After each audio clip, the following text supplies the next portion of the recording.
Olá, meus amigos e irmãos, graça e paz, que o Senhor Jesus seja o centro de nossas vidas. Na lição desta semana, veremos um breve resumo sobre a natureza de Cristo, especialmente falaremos sobre a heresia colossense. É um ponto muito discutido por cristãos de diferentes denominações. Mas eu te convido antes a curvar a sua fronte para uma pequena oração. Bom e eterno Deus que estás nos céus, graças damos ao Senhor pela tua bondade, pelo teu cuidado e pela tua proteção. Suplicamos ao Senhor perdão dos nossos pecados em nome de Jesus e que o teu Espírito Santo ilumine nossas mentes para entendermos as tuas palavras. Amém. A supremacia de Cristo é o título da lição desta semana. O verso para memorizar nos diz assim: Ele é a imagem do Deus invisível, o primogênito sobre toda a criação, pois por meio dele foram criadas todas as coisas nos céus e na terra, as visíveis e as invisíveis, sejam tronos, sejam soberanias, quer poderes, quer autoridades. Todas as coisas foram criadas por ele e para ele. Ele é antes de todas as coisas e por meio dele tudo subsiste. Nesses versos inspirados, infelizmente, nós temos pontos muito discutidos que põem em dúvida a divindade e a pré-existência de Cristo. É o que chamamos de heresia colossense. Na verdade, esse é um dos pontos do conjunto de heresias que Paulo combate na carta. Mas nesta semana, analisaremos especialmente Cristo enquanto a imagem do Deus invisível e, mais importante, na minha concepção, pelo menos, as implicações do uso da expressão o primogênito de toda a criação. A lição de domingo nos traz o título Imagem do Deus Invisível. Na lição de hoje, falaremos bastante sobre imagem. Quem não gosta de ser notado e admirado? Normalmente, nos parecemos com alguém e às vezes fazemos questão de nos parecer com aquelas pessoas que admiramos. Vamos analisar a visão bíblica de imagem e semelhança ao responder a seguinte pergunta. Leia Gênesis 1, 26, 27, 5, verso 3, 1 Coríntios 19, 1 Coríntios 15, 49, 2 Coríntios 3, 18, Hebreus 10, 1. O que esses textos ensinam a respeito de imagem? De que maneira eles são diferentes da descrição de Jesus como a imagem de Deus? Antes da comparação dos usos da palavra imagem no Antigo Testamento e no Novo Testamento, vamos verificar os significados das palavras destacadas. E, em sequência, vamos comentar sobre o que diz o autor da lição sobre essa pergunta. A palavra hebraica para imagem é tselem. Essa palavra carrega um sentido mais moral e comportamental do que estético e visual. Por exemplo, a imagem de Deus em Adão o fez exercer autoridade sobre todas as criaturas da terra. Tselem caracteriza o homem como uma sombra do caráter de Deus. Repito, do caráter de Deus. Não simplesmente uma semelhança física. A palavra para semelhança é demut, e essa palavra sim tem o significado humano para forma, modelo físico. A união dessas duas palavras nos versos 26 e 27 de Gênesis 1 torna o homem o ser representante de Deus na terra. Há uma mudança sensível no sentido da palavra em Gênesis 5:3, quando Adão gera um filho à imagem e semelhança dele. Embora seu arrependimento em entregar o reino deste mundo ao maligno, a imagem e semelhança de Gênesis 1:26 passou a ser uma caricatura do caráter divino. A palavra grega traduzida como imagem é eikon, e assim como as hebraicas mencionadas, ela também é utilizada para se referir à raça humana e a ídolos. mas nosso enfoque será sobre Cristo refletir a imagem de Deus. Quando falamos de Cristo, eikon refere-se a algo como uma projeção de alta definição. Na minha opinião, seria um termo mais adequado que os espelhos turvos da época de Paulo. Jesus, enquanto imagem, reflete exatamente sua fonte, ou seja, o Pai. Então, sobre a imagem e semelhança, nós temos nos versos indicados inicialmente uma alta atribuição ao homem, passando a ser uma caricatura e humilhação por causa do pecado, mas já no Novo Testamento temos a perfeita representação de Cristo como imagem de Deus e nele temos a esperança da nossa restauração. Sobre demut, semelhança, essa palavra indica um modelo físico. Esse entendimento não é suficiente para afirmar que Deus tem um corpo como o nosso. Essa foi uma ferramenta que Moisés utilizou para explicar ao limitado ser humano o seu valor e, portanto, elevado ideal de vida. Essa ideia da forma física de Deus é apenas um recurso literário, que chamamos de antropomorfismo teológico.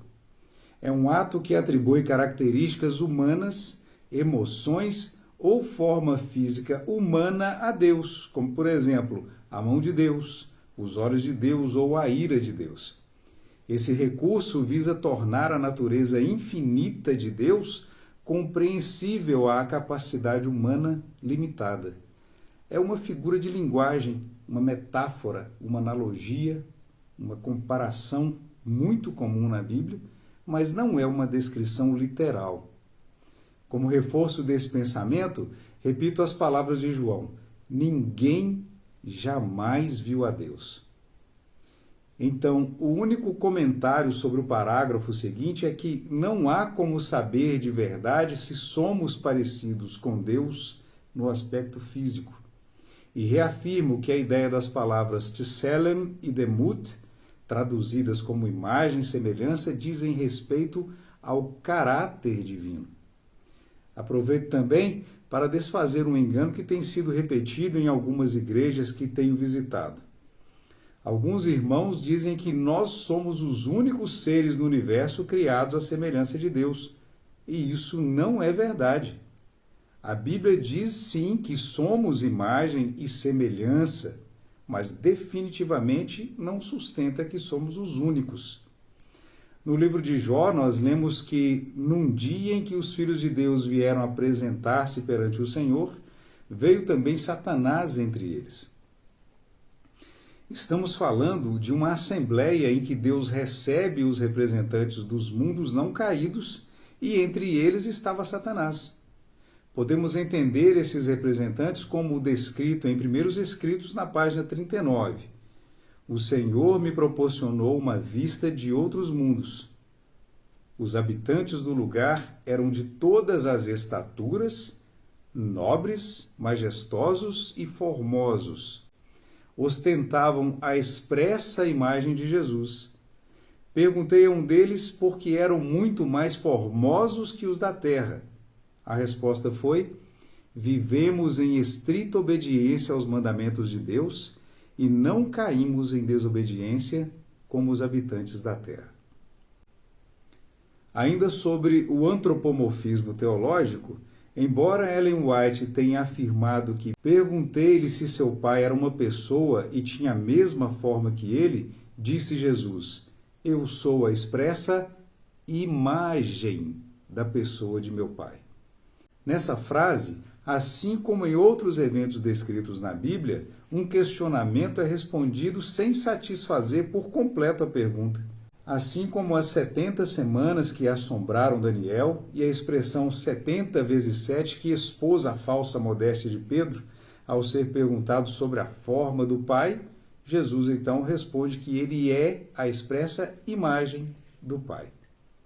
Forma diferente de imagem.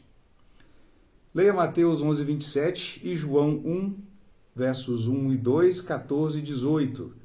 O que torna Jesus o único capaz de revelar plenamente o Pai? Destes versos, creio que o mais adequado para demonstrar a relação de Cristo com o Pai é João capítulo 1, verso 18. Ninguém jamais viu a Deus. O Deus unigênito, que está no seio do Pai, é que o revelou. Deus unigênito, em grego, theos monogenes. Essa expressão declara que Jesus é Deus e estava no seio do Pai, convivendo, se relacionando intimamente com ele. O termo monogenes deve ser entendido como o único de sua espécie. Isso porque a encarnação o tornou completamente humano e, ao mesmo tempo, completamente divino. E só ele é assim. Jesus sempre deixou claro que sua vida era fazer a vontade daquele a quem o enviou. Ele descreveu sua relação com Deus dizendo: eu e o Pai somos um. Ninguém vem ao Pai senão por mim. Jesus também usou várias vezes a identidade eu sou.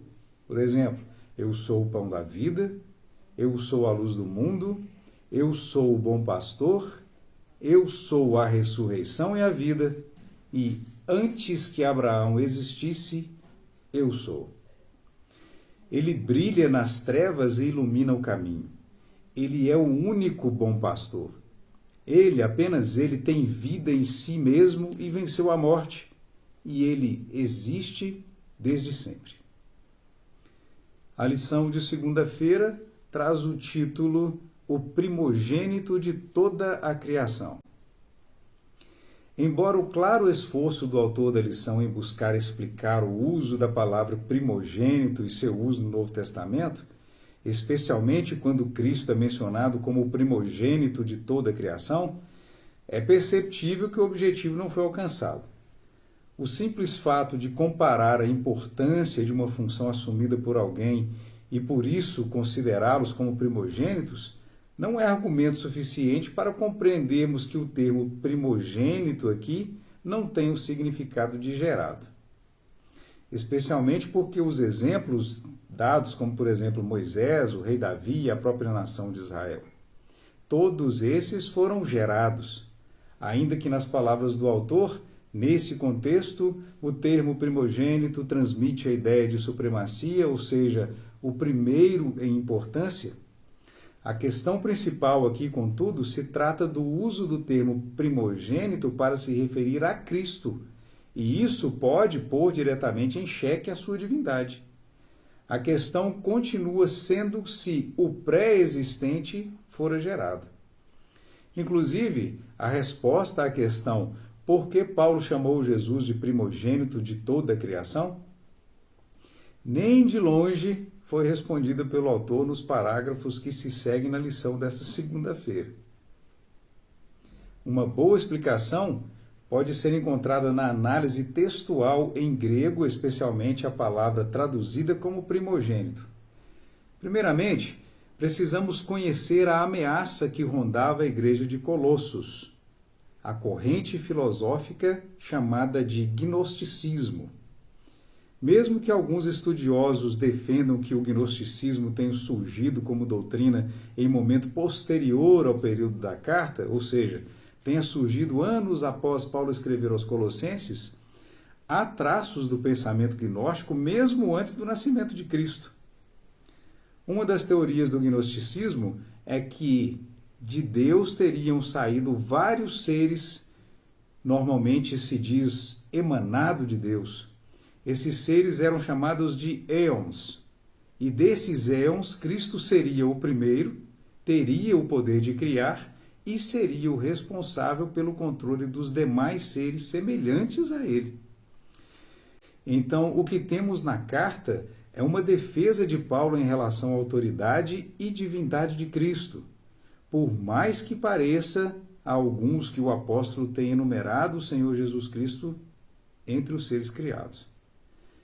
O comentarista bíblico Russell Champlin diz que os antigos pais da igreja acertaram quando insistiram sobre a diferença entre os termos gregos prototokos, traduzido como primogênito, e protoktistos, traduzido como primeiro criado. Embora a segunda palavra, protoktistos, não apareça na Bíblia, nem no Antigo nem no Novo Testamento, a diferença entre ambas é um indicativo claro de que Paulo não se referia a Cristo como sendo uma emanação de Deus ou que tenha sido o primeiro ser criado. Ainda de acordo com Champlin, na linguagem divina do Novo Testamento, termos como primogênito e unigênito não implicam em começo dentro de tempo. Inclusive, o escritor Homero sempre se referia aos deuses gregos como sempre gerados, e isso não afastava a crença deles de que seus deuses sempre existiram. Mas uma forma ainda mais simples de compreender a consideração paulina é a leitura dos versos além do 15, pois a partir daí a própria Bíblia se explica. Paulo acrescentou que Jesus existia antes de todas as coisas. Cristo não é influenciado pelo tempo, não houve tempo em que nosso Redentor não existisse, simplesmente porque Ele é o Criador do tempo. Vale lembrar o verso que lemos ontem, encontrado em João 1,18, ninguém jamais viu a Deus. O Deus unigênito que estava no seio do Pai é quem o revelou. Essa revelação posterior de João, é preciso lembrar que o Evangelho de João foi o último livro escrito, já no final do primeiro século, inclusive. Esse momento em que o evangelista esclarece de uma vez por todas sobre a natureza de Cristo. Ele é o Deus que sempre esteve no seio do Pai, o Deus monoganês, o único de sua espécie. Terça-feira temos o título A Cabeça do Corpo, a Igreja. A lição desta terça-feira está bem tranquila e totalmente autoexplicativa. O autor inicia perguntando o que significa ser o cabeça e, na sequência, ele mesmo relaciona vários textos do Antigo Testamento para exemplificar o uso da expressão como sinal de liderança. Vamos a eles. Primeiro, Moisés escolheu homens capazes de todo Israel e os pôs por cabeças sobre o povo. Os cabeças das casas dos pais da congregação. Número 3, Deus colocaria Israel por cabeça e não por cauda. A capital da Síria é Damasco e o cabeça de Damasco é Rezim. Os filhos de Judá e os filhos de Israel constituirão sobre si uma só cabeça. Número 6, escutem agora isto, governantes, literalmente cabeças da casa de Jacó e chefes da casa de Israel. E por último, número 7, Cristo é o cabeça de todo homem. Após essas passagens, temos a referência à igreja enquanto corpo, e o mais importante é que Cristo é o cabeça da igreja. Enquanto cabeça da igreja, ele exerce total liderança, oferece orientação e sustenta a unidade e o crescimento da igreja. A lição de quarta-feira traz o título O Princípio e Iniciador. Leia Colossenses 1,18. O que significa dizer que Cristo é a cabeça e o princípio? Como essas ideias estão conectadas? O autor fala acertadamente sobre a relação das palavras hebraicas rosh e reshit, traduzidas como cabeça e princípio. Para que você entenda bem a proximidade dessa relação, a palavra reshit é derivada de rosh, o que significa que a tradução bem poderia ser pela cabeça, ou seja, no princípio. Como em toda caminhada, o primeiro passo é o mais importante, o princípio do corpo, ou a parte mais importante, é a cabeça.